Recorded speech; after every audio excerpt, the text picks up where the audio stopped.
An old African-American adage reminds us that one must speak for oneself if one wishes to be heard. Telling the story straight addresses a group of anthropologists who are Black and beautiful women whose scholarship needs to be talked about so they can be heard, recognized, and valued in terms of their contributions to anthropology and to women in gender studies. So the elder that we'll be honoring today is Dr. Lynn Bolles, who earned a BA from Syracuse University with a double major in anthropology and English. At Rutgers, New Brunswick, she earned a master's in anthropology and in 5 years was awarded the PhD in social and cultural anthropology. Lynn Bolles is a professor emerita of women's studies and affiliate faculty in anthropology, African American studies, comparative literature, and American studies at the University of Maryland, College Park. Author of 5 books and over 50 book chapters and articles, and received numerous research grants from the Ford Foundation, the Rockefeller Foundation, and was awarded an NSF-funded advanced professorship. She was elected to the executive board of American Anthropological Association and is a past president of the Association of Black Anthropologists, Association of Feminist Anthropologists, and the Society of Anthropology of North America. From 1992 to 1997, Bolles was on the Executive Council of the Caribbean Studies Association and served as the CSA president from 1997 to 1998. Dr. Bolles was named Minority Faculty Member of the Year in 1992 at the University of Maryland, College Park. She served on the exec board of the American Anthropological Association from 2012 to 2015 and is a co-editor with Ruth Gomberg Munoz and was named the 2013 Association of Black Anthropologists Legacy Award recipient. In 2014, Bolles was named UMD Graduate School Mentor of the Year. Since retiring, Dr. Bolles has served as chair of assessment committees for the University of the West Indies. At present, she is a member of a 3-year Mellon Foundation grant team focusing on the pedagogy and student interactions among African and African American diaspora in Ghana and the US.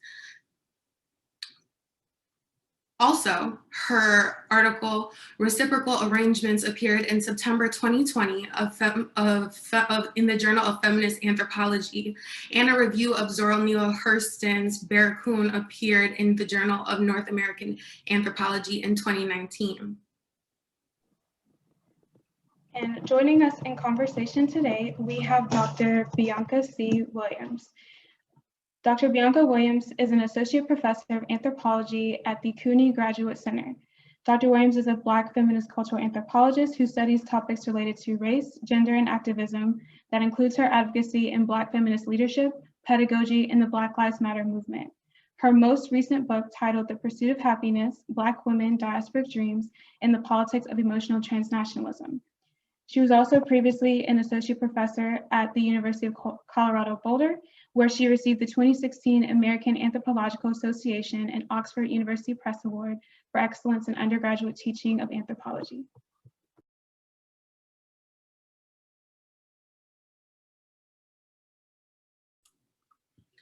Dr. Erica L. Williams is an associate professor and chair of the Department of Sociology and Anthropology at Spelman College. A Black feminist anthropologist, Williams' research is focused on the cultural and sexual politics of the transnational tourism industry in Salvador, Brazil. She is the author of Sex Tourism in Bahia, Ambiguous Entanglements, which was published in 2013. Dr. Williams is conducting 18 months of ethnographic fieldwork on the cultural and sexual politics of the transnational tourism industry in Salvador from 2005 to 2008. She was a dissertation fellow in the Department of Black Studies at the University of California at Santa Barbara, and in the 2008 and 2009 academic year. She completed her PhD in cultural anthropology from Stanford University in January 2010 and is now in her current position at Spelman College. And just to kind of establish a few house rules again, so there is a chat box that's being used for general commentary and exchange, as well as a Q&A box that you can use to submit questions for us towards the end of our session. We will also be doing our best to monitor the chat for today, and As noted in the very beginning, the webinar will additionally be recorded so that if people who are not able to attend today can attend at a later format at our newly formed YouTube channel for Transforming Anthropology. And to open up the conversation for telling the story straight, I also will read a quote to really establish, part of the mission that was stated by Dr. Lynn Bolles within this original piece. And this quote states, "There is the matter of the right to be heard and to have one's presence acknowledged that helps explain why the Black female voice in anthropology is not fully included in the reading and the teaching of anthropology. And by having this discussion in the piece and even thinking of now, begins to set an agenda for articulating a Black feminist intellectual thought in anthropology." And so the first question that I would like to begin with is really thinking about, so within Dr. Bolles, within her original essay and commentaries in the critique for the canons and their exclusions of Black feminist thought, in light of recent Twitter discussions and the return to the questions of Black studies and anthropology, do you think Black feminist scholarship is being excluded from Black studies canons, and how might junior scholars remedy this, and are the two that different?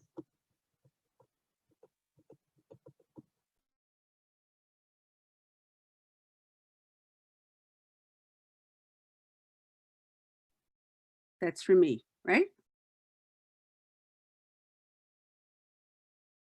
Can you hear me?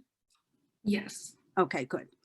I've been unearthing different things as I'm trying to reorganize my home study still. And I fell over a small pamphlet of that was produced by the Northeastern Black Studies Association, circa, I say, 1981, 82. And there was an article in that little journal by Janetta B. Cole and Monica Gordon. At that time, Monica was at Mount Holyoke, and Janetta was at UMass Amherst. And one of the things, that whole article was about how, in fact, Black studies was not embracing Black women's scholarship. Not only not embracing it, not including it, not even considering it. And as women came into these departments, remember this is 1981, that in fact, they were hit with the same kind of very snide comments that we usually attribute to white men. And so it's very clear patriarchy didn't really hold, it was colorblind on this one, because oh, well, she'll be gone in a second. They're not going to tenure her. She's going to be out of here when she starts a family. And so this article that Cole and Gordon wrote really expressed what was happening in the second decade of Black studies, or Afro-American studies, or Africana studies, or however we want to call it. And so fast forward, you can see a major, not only shift, but an opening up of Black studies, but still there's still that there's tendency of not embracing, recognizing of what it means to be inclusive.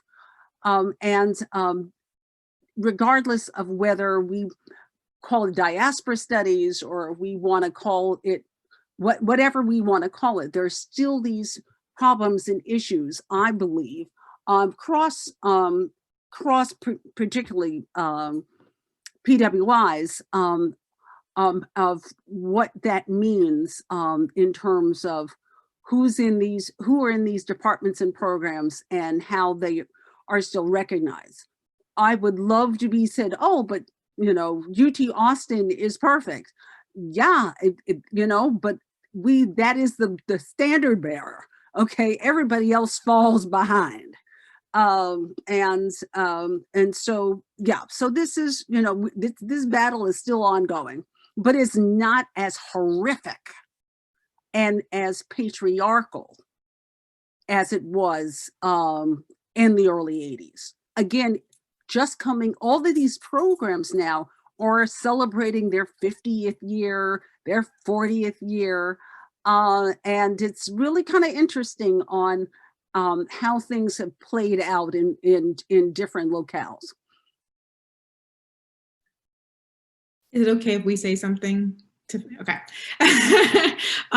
First, I just want to say shout out to all the people in this room, this Zoom room. There's so many of my favorite folks in here. Thank y'all for joining us. And then I wanted to say, Lynn, who finishes their PhD in anthropology in 5 years? That's just, I don't even know what that's about, how you did that, but that's amazing. Thank you.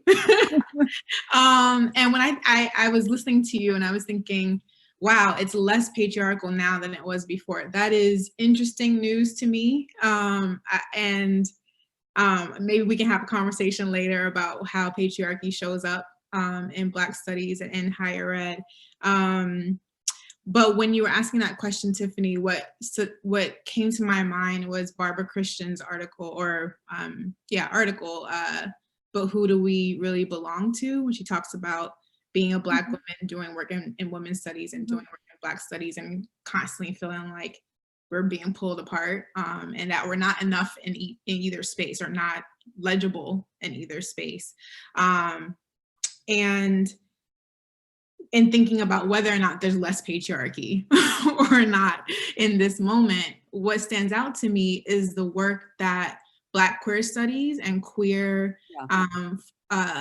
folks who are queer who are doing critiquing of these canons, how they have been able to merge a lot of the Black feminist work and Black studies work and really highlight the bridge between these two, for some people, seemingly parallel conversations. Right. I argue that Black feminist studies has been doing that for a while, but I love when I think about folks like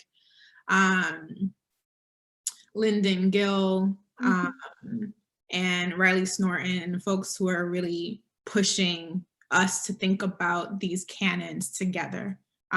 Even though in my mind, Black feminism is us doing that work all the time together, right? Just wanted to say that.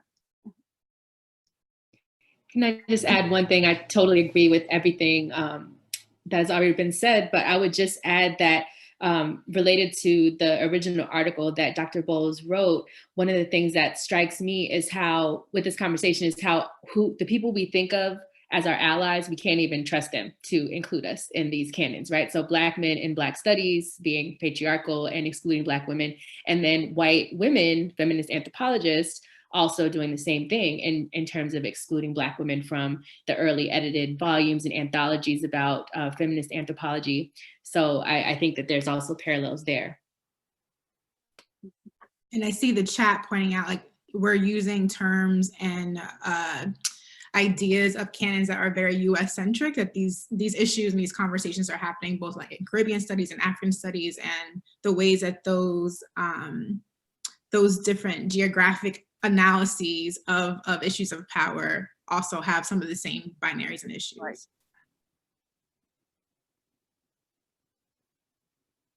So the next question I'm going to pivot to would be for Dr. Erica Williams, but of course everyone could comment.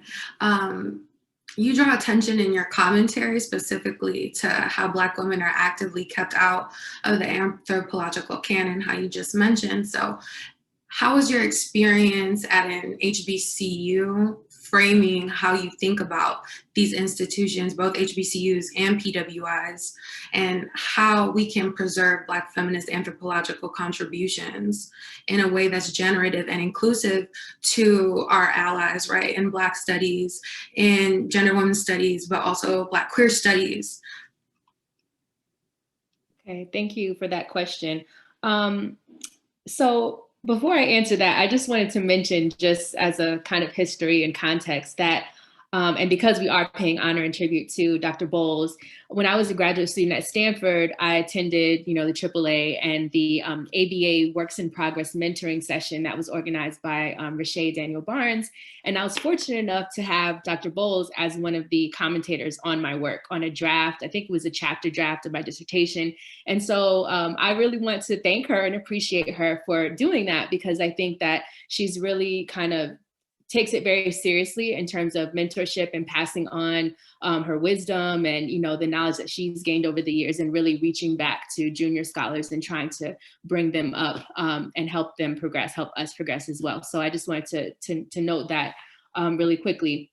But also in terms of your question, I would say that one of the things that I've appreciated about building my career at Spelman, I came there right after finishing my PhD, is that we can center Black women in all kinds of courses that don't have Black women in the title, right? So just in Intro to Anthropology or in any kind of general titles, we have, we're able to center Black women even when it's not, when it's not popular, when it's not mainstream. And so our students are getting they're being exposed to a very different canon, right? They're being exposed even in intro courses to books like Black Feminist Anthropology, to, the kind of the work that the ABA has spent so much time fostering and encouraging. So I think that's one of the unique things about, where I'm located, and how it's not a struggle. It's accepted. It's the norm. It's not something that you have to fight for to decolonize your syllabus or, try to change your citational practice. It's just kind of a given that this is expected. This is what we're supposed to do. So I think that it would be, perhaps this is something that people at PWIs can learn from HBCUs, right? That perhaps sometimes we need to just be bold in asserting and boldly claiming that this is the canon that we want to create. This is the kind of, the type of anthropology that we want to pass on to our students. So I'll just stop there for now.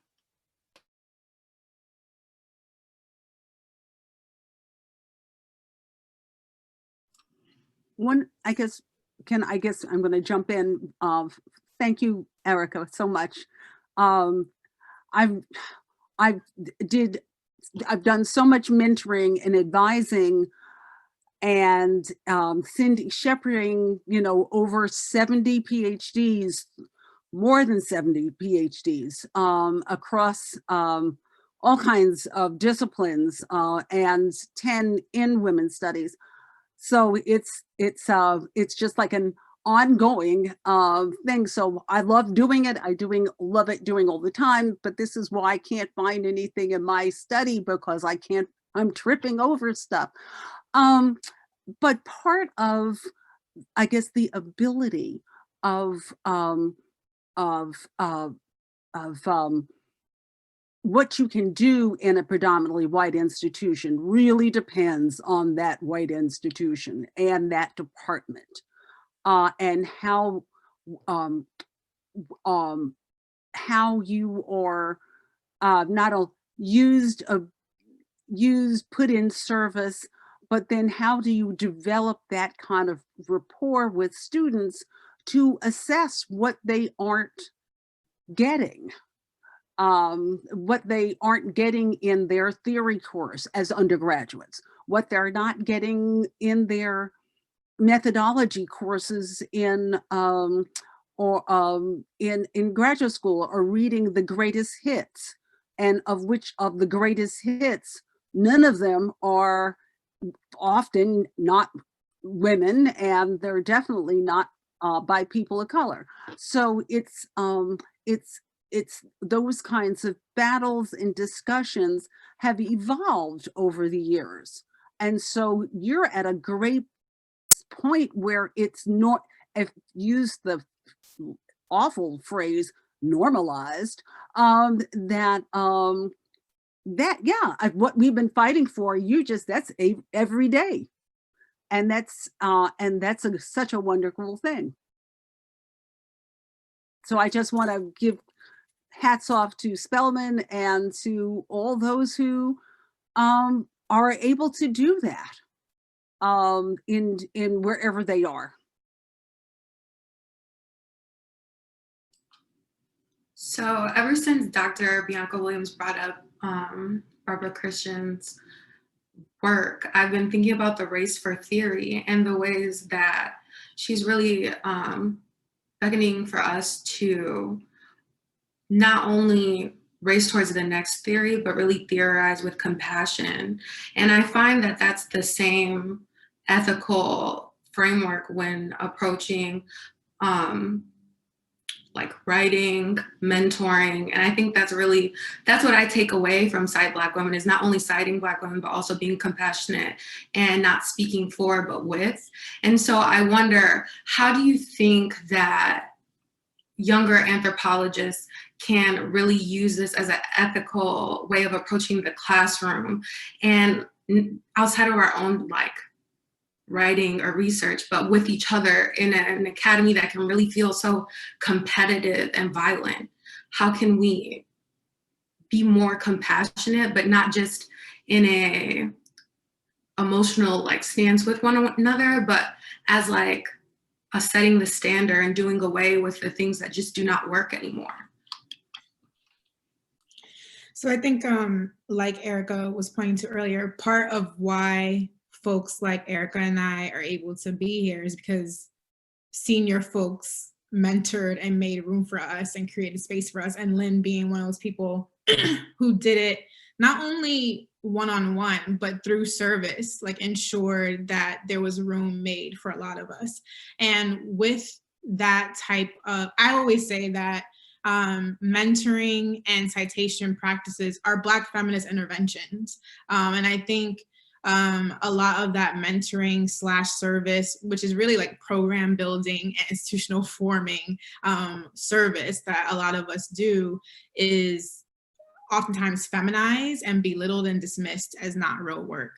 And I watch Lynn, like whenever you're in spaces, I see you making room, not like for herself to come through the door, but she's bringing a whole group of us with her, and making sure that we know it's our responsibility to do it generationally. That work requires grace and care and vulnerability and truth telling. And, you know, I talk about radical honesty, like all that emotional labor and emotional work that mentoring requires. I see generations of Black women, not only Black anthropologists, but Black women doing it in higher ed, because these spaces can be so violent, whether it's an HBCU or PWI, differently, sometimes differently violent, right?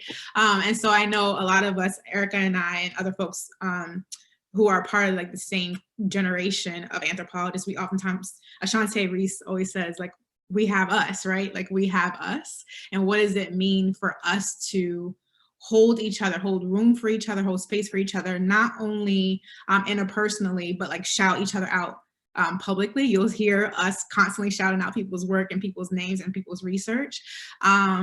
Ensuring that we share resources when we are given resources. So how do we pass economic resources or other types of capital down to the generations behind us, and sometimes even up, right? Sometimes the folks who are senior have less resources depending on where they're located, but doing that work with intention and care and grace. There's a lot of spaces where Black women, particularly Black women in leadership, are not given a lot of grace. And I think collectively we can provide some of that grace to one another.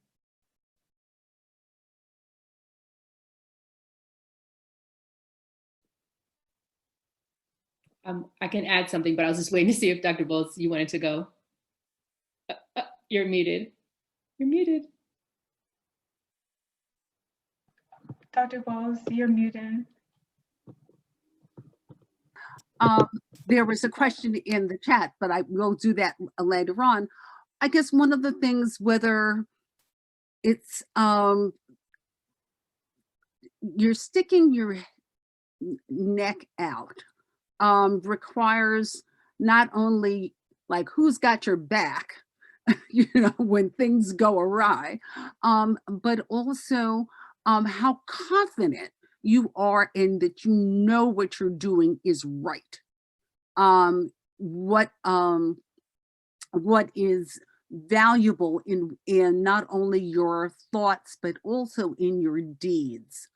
I think of fighting for tenure for people in my department, and having people on these university level boards just turn their noses up, and me just having to do what my colleague Sherry Parks called being a fierce woman. Just know you don't want to go after the jugular, but in fact, and you don't want to be snide. And I have a tendency to be snide. I will admit that. I am cynical to yeah. So but part of that is sometimes you have to do that to people to understand where their position is faulty. And then you hope you turn them around. And if not, being snide and cynical, you can back off and know I did my best. And that's also part of in certain instances how we've lost so many Black women to cancers, to all kinds of health issues, because it takes a toll. It really takes a toll. So so that's, I mean, that's part of a generational thing that in fact, I look at Erica and Bianca and I said, okay, it's your turn. And how in fact, we hope that we have, and I'm doing the collective we, that we have given you that toolkit. So you when you have to be snide, when you have to be cynical, when you have to do the old eye roll and don't forget their neck roll. When in fact, it calls for you to do that. Yeah, I would just add, speaking of shout outs and everything, it's also important to note that all of us have been involved in some way with the Cite Black Women Collective, right? We've been on, Bianca and I are members of the collective. Dr. Bolles was a big inspiration, of course, for the whole project founded by Kristen Smith. And I think that one of the things that we've talked about in the Cite Black Women Collective is the importance of citing Black women, not just in our scholarly writing, but also in our teaching, in our service, in our mentoring, kind of bringing it into all the spaces that we occupy.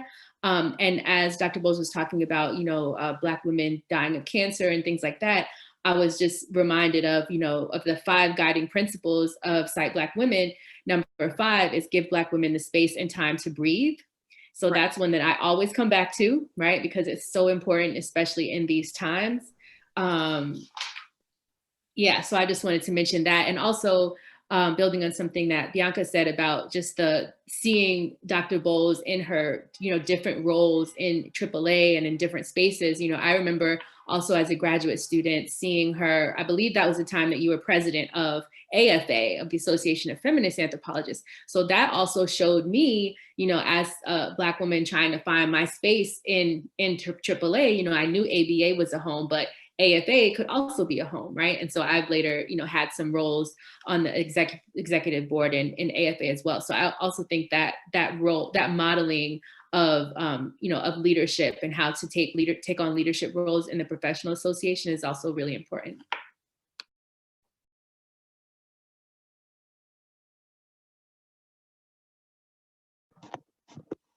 I guess one of the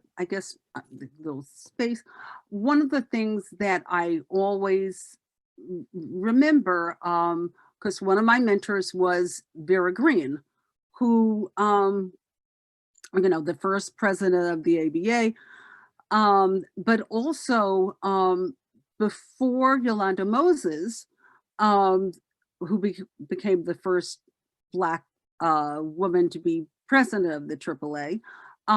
Vera Green was on what was called the executive board, I think, or the executive council.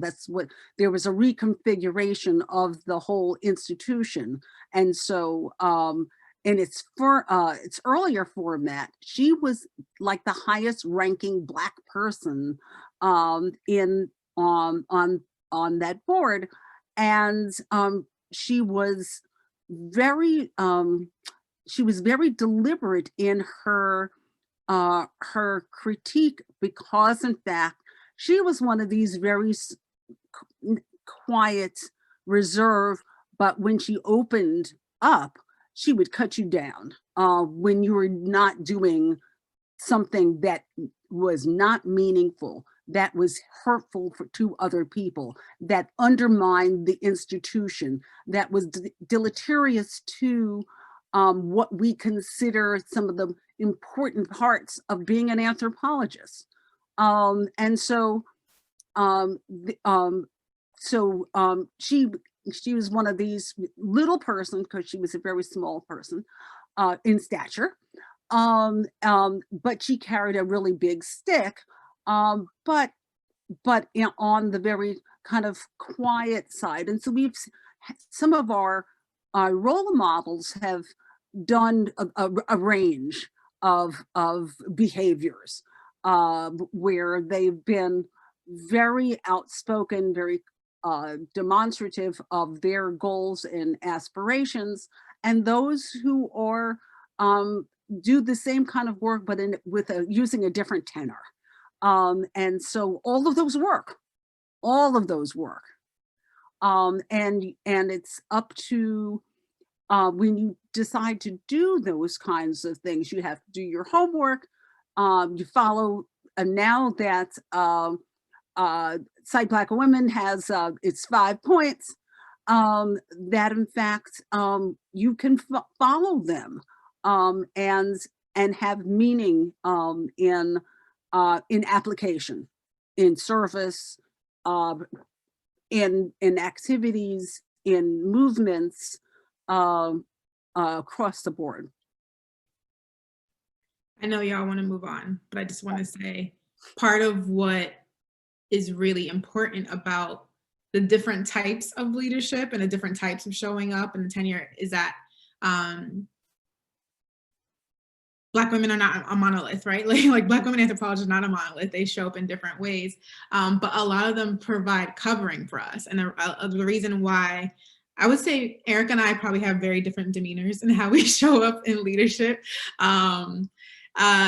And no matter how you show up, if you know you're doing the right thing, or if you know that you're trying to make it better for other folks, we had covering. Like, we had Black anthropologists who not only made room for us, but when we needed them, they showed up to support us. And I think that covering is really important.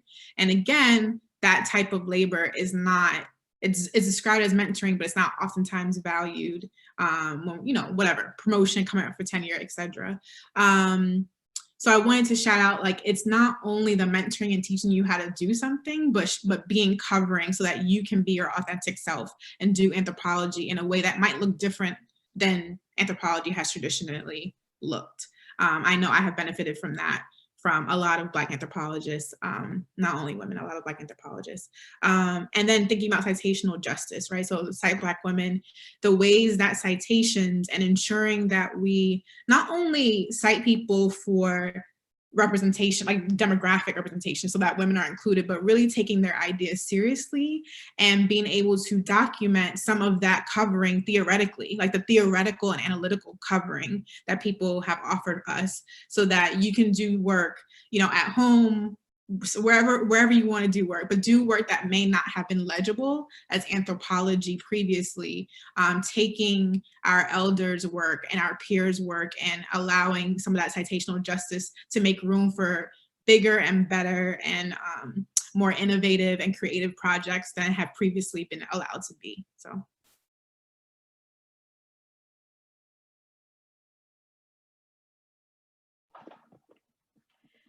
So the next question that we'll ask is aimed at Dr. Bolles, but either Dr. Williams, Bianca Williams, or Dr. Erica Williams, you can answer as well. But so part of the discussion and documentation for the engagement of Black feminist anthropologists within anthropology, thinking of syllabi and even the academy, it reminds, like, me and Sarah both of how in Jafari Allen and Ryan Jobson's article on the decolonizing generation, that they mapped out the history of Black studies as a discipline, starting with, many Black anthropologists who are housed at UT Austin.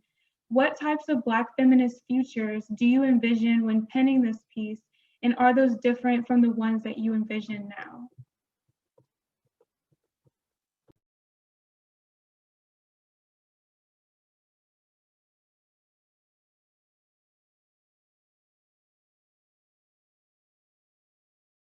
Now you want one of the Williams to respond to that? They're both going, no, no, no. Okay.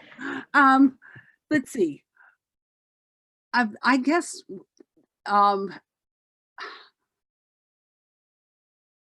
this is kind of asking me what I had envisioned over a 30-year career. Does it look like what I want it to be now? And what other points can we see for the future? And I'm still struck by the kind of the embeddedness of the work that my colleagues of other generations that came after me have been able to do. And that part is just absolutely thrilling, that people can, that not only on your syllabi or what you're being able to publish, that in fact your activism is not a guarded secret, but out there, and that you are not criticized for doing that. Well, you should have, you were doing that. Well, you should have been, worrying about, grading your paper, or you can believe the foolishness that used to be held down. Also on behalf of some very conservative, or even worse, liberal students. So it's who, because you're on their clock, that should be your primary activity, not doing other kinds of work that we know are absolutely essential for not only dismantling practices that really needed to be discarded, as well as being active in the kinds of social and I don't want to say social movements, organizations that are pushing a agenda that we are progressive agenda, that in fact that's an important thing. Or going to being part of international movements that in fact have been absolutely essential in I want to say not recent years, last couple of decades, where in fact people have been emboldened by what we have done.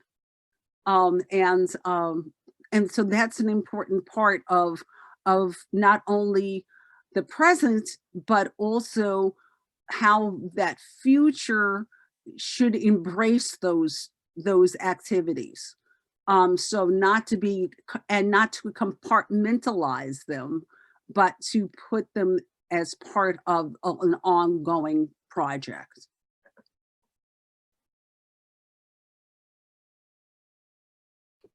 Yeah, I can go next. I feel like in terms of envisioning Black feminist futures, I'm really inspired, one, by intergenerational conversations like this one, just the whole project that Transforming Anthropology is doing with honoring our elders, while they're still here, many of them. I think that's just such an important project. And for us to be able to have this conversation we have at least three different generations on this, among the panelists, I think is so important. Some other things that give me hope are, all the different discussions that have been happening more recently, even maybe perhaps even during the pandemic or within the past year, thinking about Aisha Beliso de Jesus and Jemima Pierre's work on the anthropology of white supremacy, Ryan Jobson's Letting Anthropology Burn. Like Dr. Bolles said, how activist anthropology is kind of becoming more accepted, more commonplace, and not seen as something that you can't do to get tenure and things like that. In the piece that I wrote, in the commentary, I talked about being inspired by more Black women joining the ranks of full professors, which I think nationally the number is around 3%, that Black women, full professors who are Black women are like 3% in the nation. So, having more of us go up for full is really something that gives me hope. And also some of the new ethnographies that have come out in the last few years. I'm thinking of Savannah Shange's Progressive Dystopia, Amy Meredith Cox, it's a few years older, but Amy Meredith Cox's Shapeshifters has kind of created its own canon in my department. It's being taught by both anthropologists and sociologists, and it's just gotten a lot of popularity. It's doing some really important work. Of course, Shashante Reese's Black Food Geography. So there's just so much work coming out now that's just so powerful. And I think that if nothing else, even if no one else cites us, we cite each other, right? And I don't know if we have a critical mass. I don't know if it's more or different than what it was in previous generations, but at least it feels strong, right? It feels really vibrant. Like we have a crew, we have a squad, right, of Black feminist anthropologists that we're in touch. We're on group chats and text and Twitter threads, and we are supporting each other and teaching each other's work and citing each other's work. And so that gives me some hope, right? That even if we still don't make it into the mainstream canons and we aren't, on all of the syllabi at the PWIs, at least we will encourage each other and support each other's work. One of the things I just want to shout out to Erica. I guess one of the last classes that I taught was a course on gender and tourism, and I taught this book about sex work in Bahia. And one of my students called Erica, and I think you had a conversation because she was just absolutely enamored with your work. And so it's part of that the new technology allows us to do that, and I was able to say, yeah, give her a call. She's a really nice person. She won't shut you down. She will, because you are, this was part about fandom, and that's an important thing, that we can do that for one another now. I mean, we used to do it anyway, but now we can do it more. With a whole range of people, and be very excited about doing that. I'll just add, one of the things it's very exciting is looking at how Black feminist anthropology shows up in places that are inside higher ed and in other places, and the ways that we are bridging various industries through things like Cite Black Women. I'm seeing, artists and various types of practitioners and creative folks all up in the Twitter threads. And so seeing the ways that Black feminist anthropologists, but also Black feminist folks who are practicing and theorizing using these frameworks are building bridges beyond the academy. I think about Donna Ayin Davis's work on reproductive injustice and just the amount of awards Donna has won, but also the different industries that are taking Fabulous. that work, right? And who she's in conversation with as she does that brilliant work. I see that Deborah Thomas is in this chat, and I know she wants me to say this. We were having a conversation for the New York Academy of Sciences anthropology section a couple of weeks ago, and in preparation for that, we were talking about the number of full anthropologists who are Black women. And I know a group of us have gotten together and tried to list all those folks, and it's not verified, so we can't cite this as a statistic or as a stat, as Lynn did just such like the quantitative research of it. But it's almost less than 20. I mean, we couldn't name more than 20 full anthropologists who are Black women, which is an atrocity. Like, that's because when we were thinking about that tiny number, and folks like Erica and I and other folks who were thinking about the process of going up for full and why we would go up for full, right? Because it's not a given that many of us would, why we would do the work of going up for full.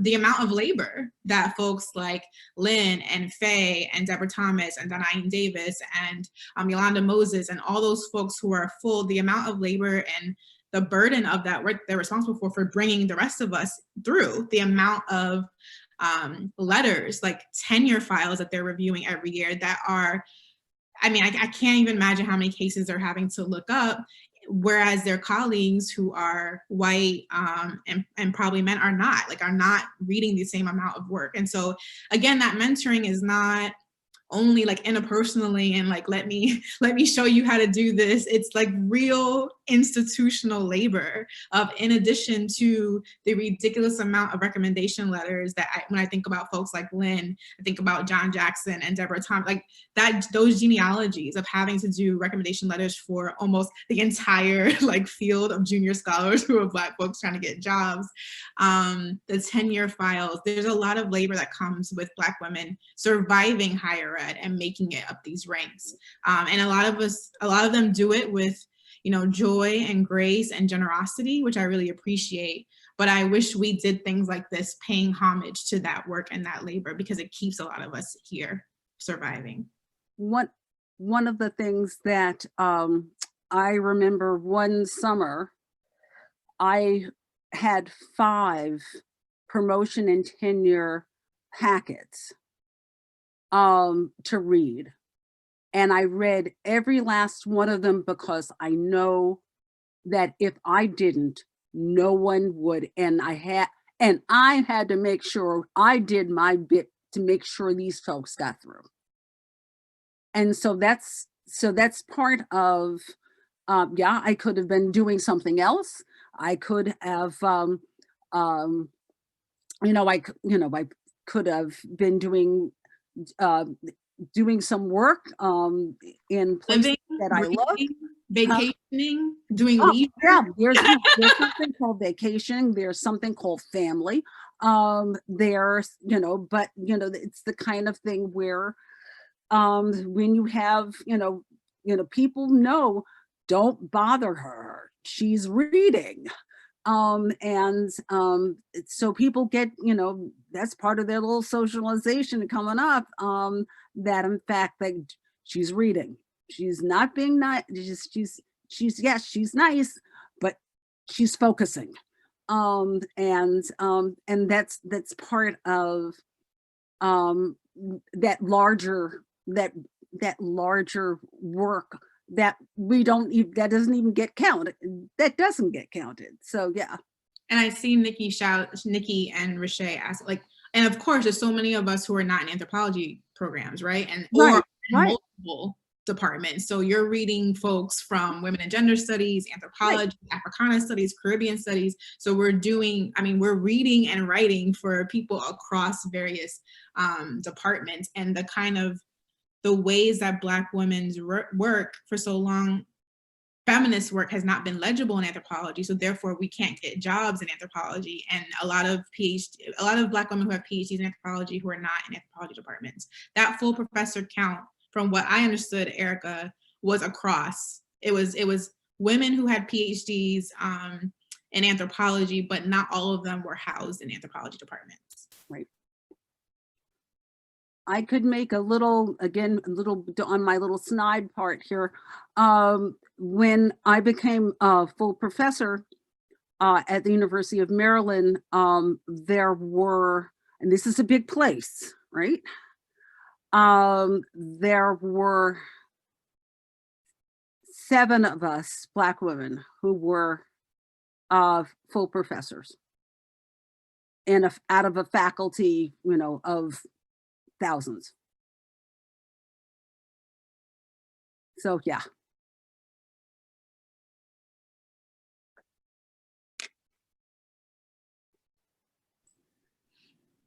Thank you all for this really generative and insightful exchange. I have one more question before we start taking some questions from the chat. I was thinking a lot about what we've been talking about, the mentoring, as well as the really citing each other and the work that Black feminist anthropologists have to take on outside of just producing their own scholarship, right? And I was thinking a lot about the theories and the ethnographies Dr. Erica Williams just talked about that are recently coming out, or have recently came out. And I'm wondering how you all have managed to negotiate this dismissal of Black feminist theory within these other fields as not being rigorous enough, or not being too feminine or too care-centered, and not enough about protest. Because I was also thinking about, in light of Breonna Taylor and how she did not receive the justice she deserved, how are we negotiating misogynoir in the academy as well as in these citational practices and amongst Black intellectuals as well? So if you had any thoughts, or how you in your career have dealt with this idea that Black feminist theory isn't protest enough, it's not serious enough because it's too care-centered, or because it's too, in my opinion, I think caring about Black life is protest, but I feel like sometimes that connection doesn't come across outside of spaces like these. I'll venture a response, and I think this question reminds me of something that Dr. Faye Harrison, and Dr. Ira Harrison talked about in African American Pioneers in Anthropology, the whole idea of vindication as praxis. And I think Lynn Bolles talked about that in some of your work as well, coming from St. Clair Drake, and how a lot of early Black anthropologists and sociologists were really trying to push back against white people's stereotypes, push back against racism, dismantle ideas, and at some point, I think that, related to your question, at some point we just have to do the work and just boldly state what we want to state and make our arguments, and we can't worry so much about what the naysayers are saying, or what people's assumptions. At some point you just have to just make the argument and not care. I don't know, that might sound flippant, but just I feel like potentially one could waste a lot of time and energy worrying about the people who would have those kind of straw arguments. Yeah, that's just my initial thoughts.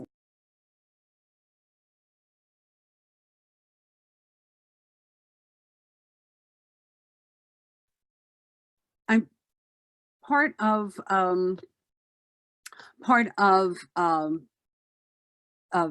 pushing forward is just sounding like something from Star Trek, just going beyond, and that's what it's about. And it's not even taking a chance. You're doing the work that is righteous, and you just keep on pushing, and that's what it's about. And whether other people like it or don't like it, or there are enough of us now that in fact we can say and know that in fact We've got people who are got our back, who are around us, who are pushing us through that that door. And it's not the door of acceptability; it's the door of what I oftentimes say, just on this road towards social justice. I mean, this is really what it's about. And it takes one step at a time, or multiple steps at a time.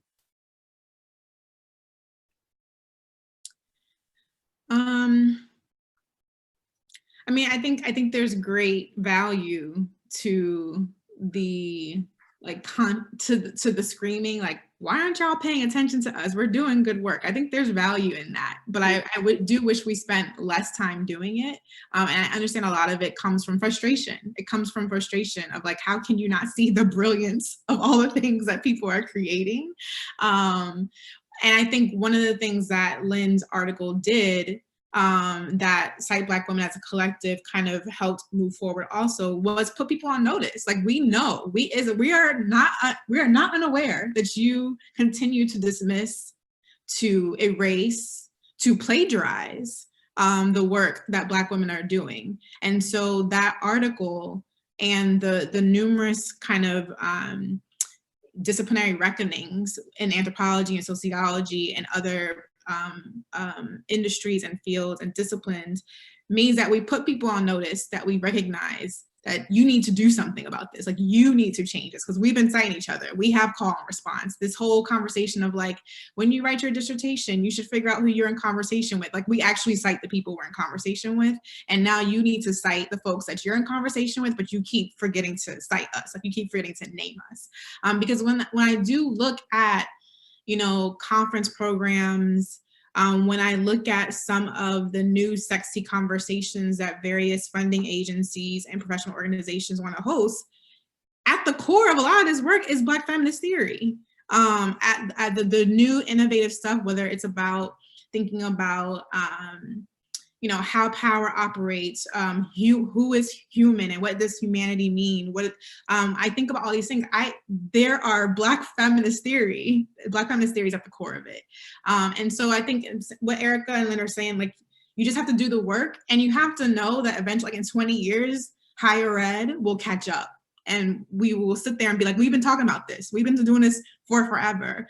And I think this moment of a pandemic, this very serious moment of both COVID, and the increasing awareness around police violence and state-sanctioned violence shows us that. I can't tell you how many conversations I have been in since March where I just sat there at a table and was like, are you for real? This is where you are right now? Because we've been theorizing this for over 20 years now. If you want to figure out like things about power and what are the barriers to accessing healthcare and what are the barriers to accessing housing and education, et cetera, in this moment, we've been doing this. And so I wish you would cite and read and take seriously some of the more senior folks who have been theorizing this for forever. So to me, it's like, I understand why we protest. I understand why we demand for people to pay attention and to recognize that our work is anthropological and that it's theoretical and rigorous. And I also think you all are right that like, if we just keep doing it, they'll eventually catch up. I would just add one more thing that I forgot to say, to your point, Sarah, about, you know, some people saying, what is it, you know, emphasizing protest over care. I think also, as long as you have the evidence, right, that you have the ethnography, that you have the rigorous, you know, research to show that that's the case, you know, to support your argument. I think that it's harder for people to argue against, you know, against that when you have the evidence to document or to show to support what you're saying. But it's also the question of like, when is care and generosity and honesty ever going to be healthy parts of institutional cultures? Like, do you like that? I mean, that's the things that we care about and that we try to practice and model are antithesis. Like, they are the enemies of oppression and like disempowering people when it comes to institutional culture. So I have a lot of conversations with my students about what does it mean. If you think about doctoral training as a process that centers emotional wellness, it completely destroys how we train graduate students. It completely requires us to revamp and rethink how we train our graduate students if their emotional wellness is central to that process. And so, you know, I think there's a way that since Black feminist theory has now, and not even just affect, right? But like Black feminist theory cares about how people live and how we experience the world and how we make meaning and utility of the ways that we gain knowledge and can teach theory through how we feel about the world. That stuff requires a complete transformation of institutions, and particularly the ones that we are navigating. And so I don't know, like waiting for them to be ready for that transformation. I mean, we can keep waiting for that.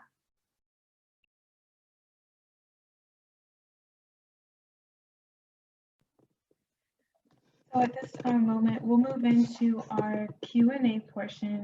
So anyone who would like to ask a question can post it either in the Q&A box or within the chat. But the first question that was posed was towards the beginning, and it was whenever we were talking about Africana studies and Black studies. And this is from Gabriella Simpson. Would you compare the historical erasure of Black women within Africana studies to the contemporary Black Lives Matter movements in correlation to the centralization of George Floyd's death while neglecting the death of Breonna Taylor?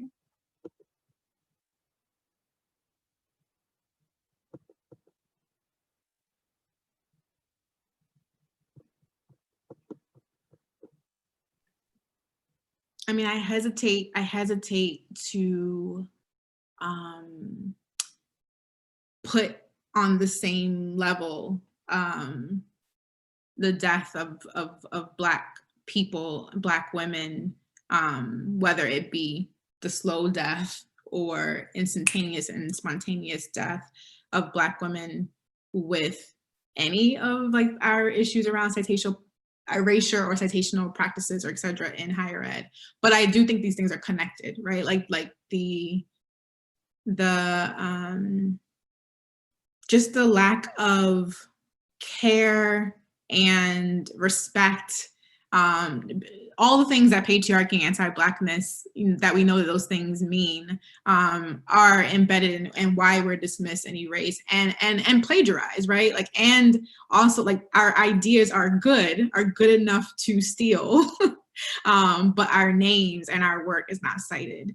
And I know I have said this several times publicly, but one of the great gifts that I received in organizing with Black Lives Matter, the Denver chapter, was I think Candace's last name is Montgomery. There was an organizer from Minneapolis that came, and she was helping us think through what we were doing wrong in the group and helping us figure out some of the issues. And she said, you all have done a great job at honoring and centering Black women's labor, but not their lives. And it stuck with me because I see it replicated so many times in higher ed, where our labor may be extracted, as Jemima is saying in the chat. Our labor is extracted and exploited and utilized, but our lives, those moments to breathe, or even the fact that our name is attached to it,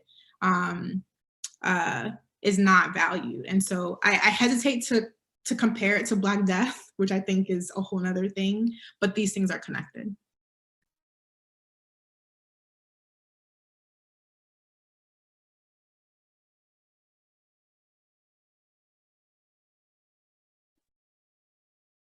I think of you know, I referenced before, so many of my colleagues have had early lives. Vera Green died at the age of 52, okay?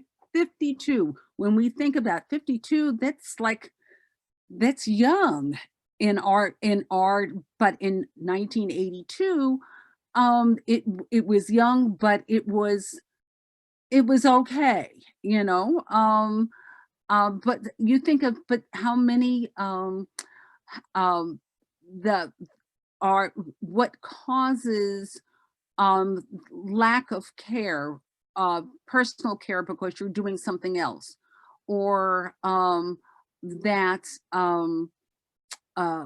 what we consider just doing the job, and you're there, 12 hours still in the office, or other kinds of things that is that slow death. And so we put it on different ways. It's not that instantaneous, as experienced by Breonna Taylor, George Floyd, that his actually wasn't slow, was not a short, but Michael Brown. But when you think of and the novelists have written about this, about what the cost that of living Black, that in fact has a range, if we want to look at it in terms of a range. And yeah, not being cited is not the same. But in fact, the cost of constantly being plagiarized, not cited, not credited, does take a toll.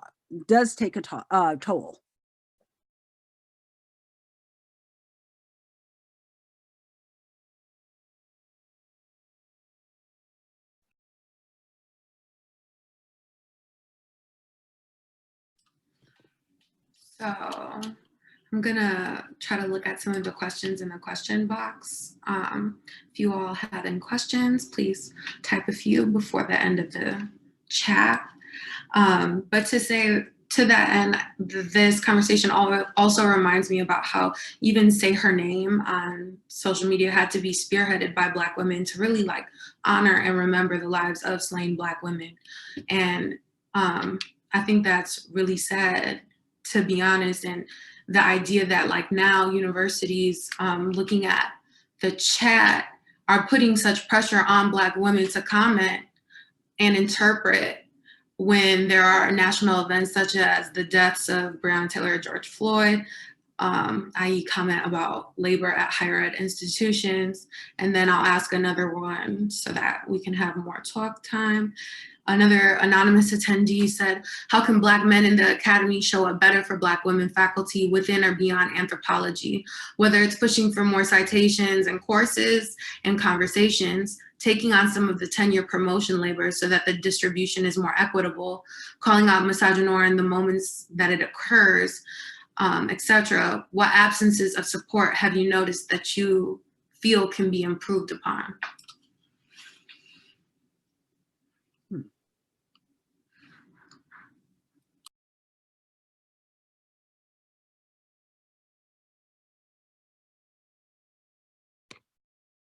I guess the support is always important. And whether it's in higher ed, if it's in a government job, it's all of those things that in fact count as a support system, that when things go awry, in fact, you can turn to the person to the left or the right and just confer with them, what do you think? And I think in one instance, people sometimes, some people have a hard time being a supporter because they are timid. They are concerned of their own jobs, their own stature, their own situation in the academy, their own place in the job.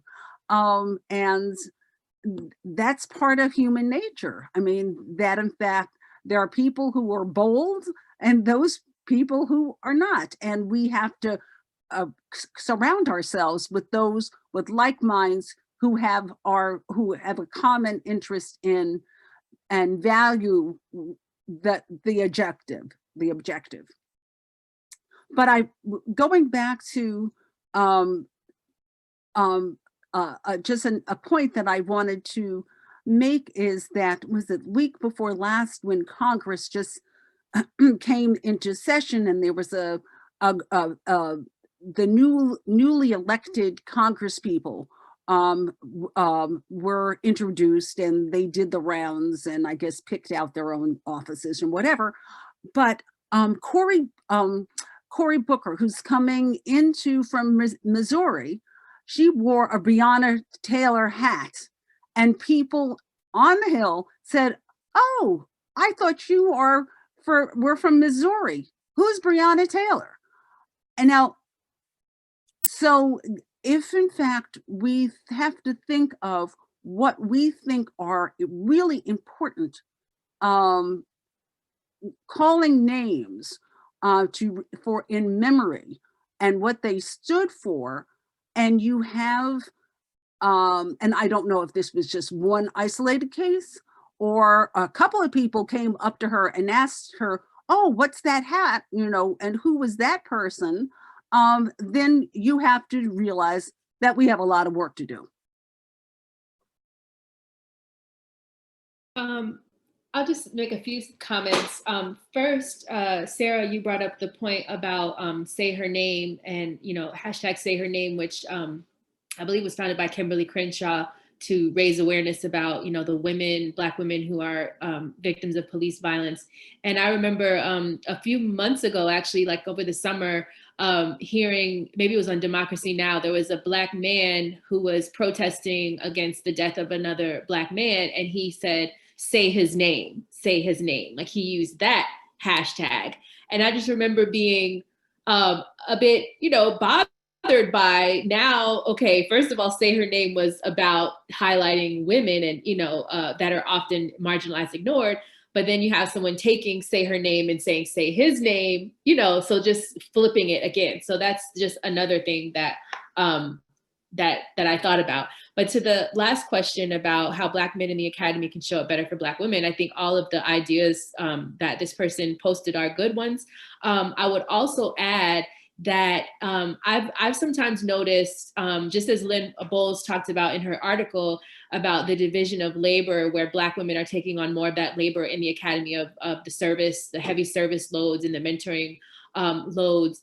There's also a gender thing that happens even at a HBCU, right? Where oftentimes the women are on all of the committees, doing all of the, all of that service work to keep the institution, running. Whereas there are men and, their peers, their male peers are often, teaching their classes and going home. So I think that's also a place where, you have to recognize how that also undercuts a Black woman academic's ability to write her books and to make, produce her articles and things like that, when we are doing the bulk of the institutional labor as well. So not to mention writing the tenure letters and, doing the professional association labor, but even in our own institutions. But certainly calling out misogynoir in the moments that it occurs, just being a better, being an ally, like standing up for the things that you see. I think we need more visible supporters, like people who are actively pushing back against those things. Yeah, I'll just echo what Erica is saying. That very, very public, whether it be in a faculty meeting or in a classroom or at conferences or wherever, that very public support is much needed. And I wish we had more conversations about how to do that well and effectively as a community. I see some folks use platforms or really do some amazing, like John Jackson and Lee D. Baker were my mentors who continue to make a lot of room for me. And also like giving information, access to information that oftentimes Black women who are left out of particular whatever, communities, backdoor conversations, whatever, giving us access to information that we need to be able to make it in higher ed, passing that down. Mark Anthony Neal is also one of my advisors in grad school, and I see Mark being a really good example of how to use your own platform to make room for institutionally other Black women. To be clear that the exploitation and extraction of Black women's ideas are not only happening by white people, right? That I see a lot of very prominent Black men in a variety of disciplines getting big dollars and honorariums and getting honoraria and getting centers and getting full professorships and all this stuff, doing work that I can tell you the Black women and feminists who have done it before them. And so that extraction, that plagiarizing, that erasure of Black feminist work, that of course doesn't only have to be done by Black women, but the people that higher ed is acknowledging and rewarding for that work can oftentimes be Black cis men. And so like for us to have a conversation about that. And I think, again, the ideas that the person in the chat put in there are really good, but this is where I push us to think about identity and like power, because I think when we have conversations about diversity, we are beginning to get into a place in higher ed where people are kind of comfortable with like, oh, okay, so I need to have all the identities in the room and like accounted for, but we are less equipped. Some folks are less equipped to have a conversation about power. And so I guess how I would switch that question around, like, how can Black men, Black cis men support women? I would ask, like, what are y'all doing about patriarchy and sexism? Like, how is it giving y'all access to things? And it's less like focusing on us, but doing some real work around, who are having the public conversations about care? Who are having the public conversations about teaching? Who's doing the public work around the things that are feminized and therefore dismissed as less valuable? Like, those are places where you all can begin to have your own conversations, your own public conversations about how patriarchy and sexism disenfranchise us or disempower us in higher ed. And a really annoying example that I see, and particularly in the discipline of education, I'm about to call them out right now, is this ridiculous conversation about how intersectionality is some type of reverse sexism or is disempowering Black men. I think it is the most ridiculous.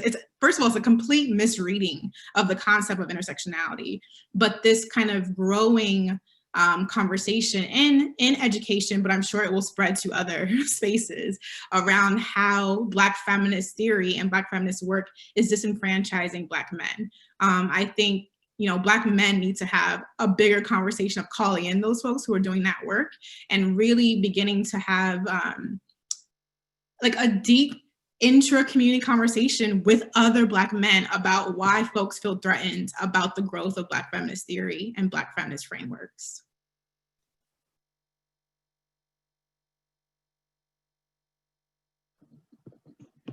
And even just to ask at least just one more question, the first one that's listed in the Q&A. So to what extent do the panelists think that white anthropologist colleagues are beginning to cite Black women anthropologists? And I'm actually glad to see this question because that was one of the really key frameworks that was going on within telling the story straight between how the Association of Feminist Anthropology or even feminist anthropology in general is shut out Black women anthropologists and Black feminist scholars.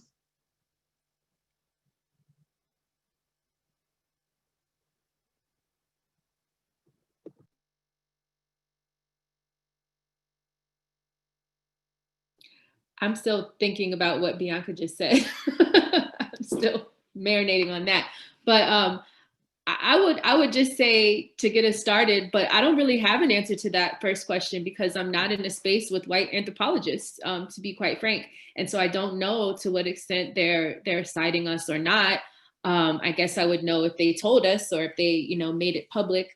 Maybe on Twitter, talked about what kind, what their syllabi look like and what their yeah, I think like I said before earlier, I think what I've been most kind of inspired by or heartened by in recent, time is just kind of how we're sticking together and forming a cohort and citing each other. And so for me, that's kind of more important.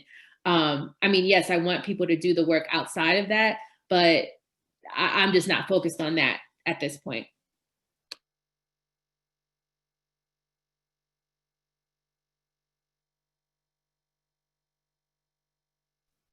I guess one of the things that I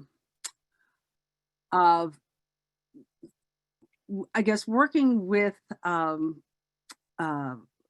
being not in an anthropology department, but being affiliated with an anthropology department, that I found myself in the 27 years that I was at Maryland, that in fact, and this is so absolutely typical, was that what the guys didn't know, and those who actually had thoughts would say, well, why don't you go upstairs? Anthropology was on the bottom 2 floors, women's studies, gender and women's studies were up the staircase. And this is how I wound up being second readers on 5 archaeological dissertations. I became an archaeologist. I couldn't tell from my one little undergraduate course, that was the basis of my knowledge. But I can tell, but we worked on theory, we worked on history, we worked on why their education was so narrow and what they could do to expand it. And so that's what that became part of my, and not only did I have them read widely, but they also, I had them read every Black woman archaeologist I could find. Oh, I didn't know that she was there. I didn't know that and so they came up with these dissertations, and when their advisors, then it's like, oh yeah, I remember her. She gave a paper, it was good. No, it was just cited in this major journal.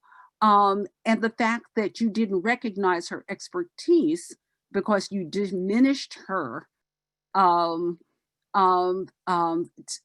said a whole lot about archaeology, but also how what I was doing was almost intervasive work in their education, because they never would have learned to ask those questions. So, I mean, that's what I've been able, to do.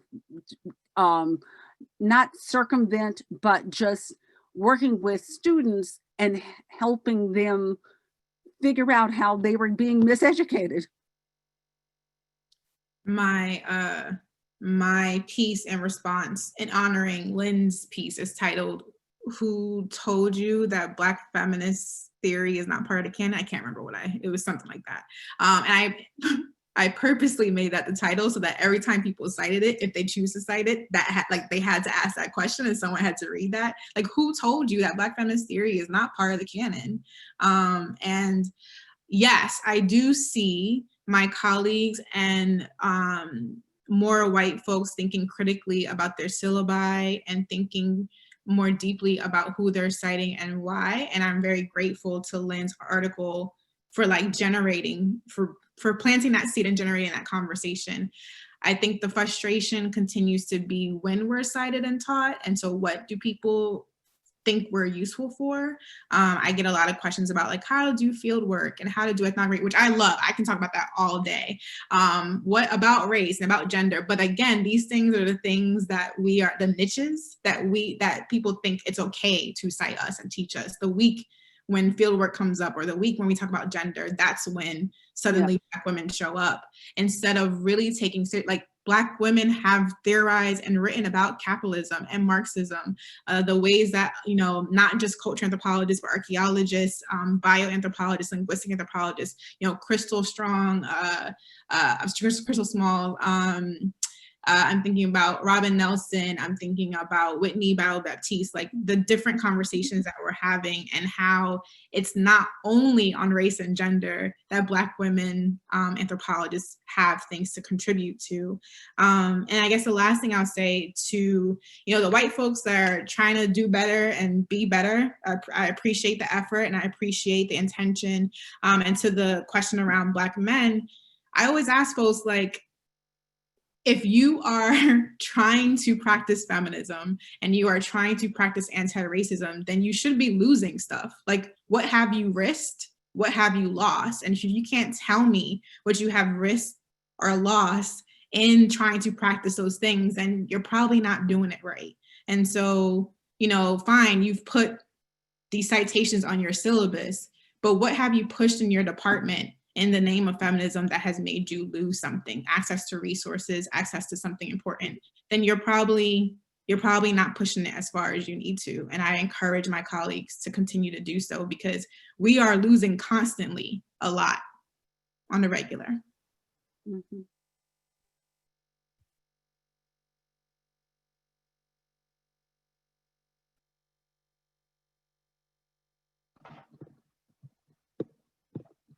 Okay, and I see that we have reached the end of our webinar today.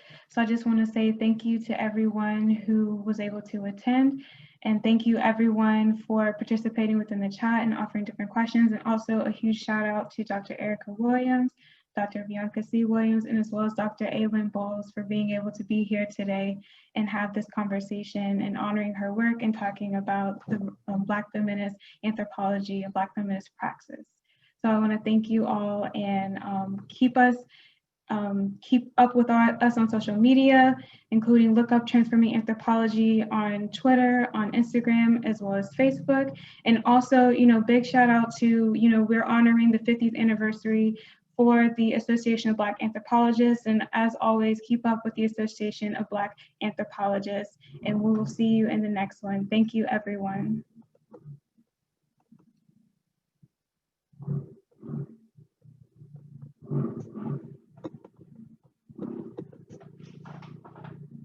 I just want to say thank you, Lynn. Thank you so much. I ended on we lost a lot, but we gained a lot too. We have you and we have our collective and our people. So thank you. We can't hear you.